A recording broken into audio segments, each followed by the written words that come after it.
In this video, we're going to evaluate the integral of x secant squared of x squared dx. Now, u-substitutions are not always obvious. Sometimes you have to rewrite the integral to identify what your u-substitution will be.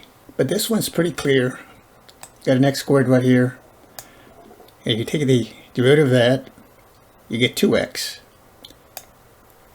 Don't worry about the constant, just worry about the variable. Or if this were an x cubed and this were an x squared, that would be a substitution.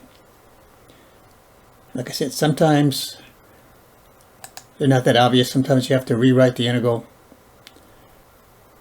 But in this case, we're going to let u equal to x squared. Then du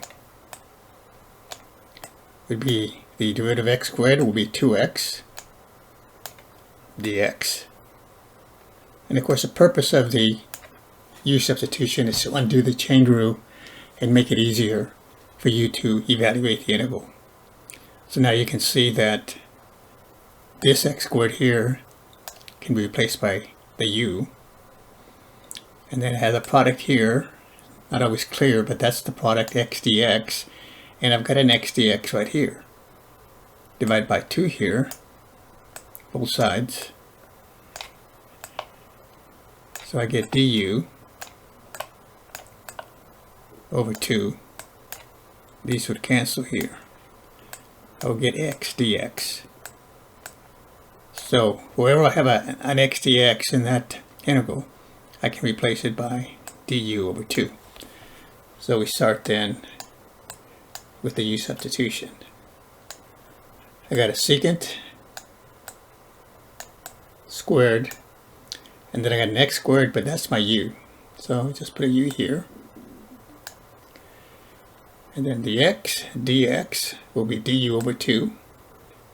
I could put it over here, but I'll put the 1/2 out here in front. And I just look at this as an integration with respect to u. The derivative of what is secant squared.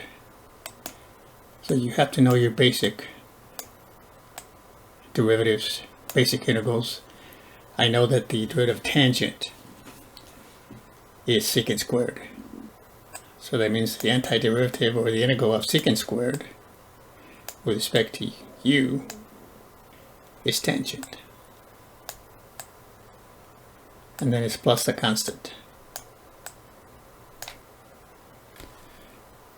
And then once you finish with the integration with respect to u, then all you're going to do is go back to the original variable.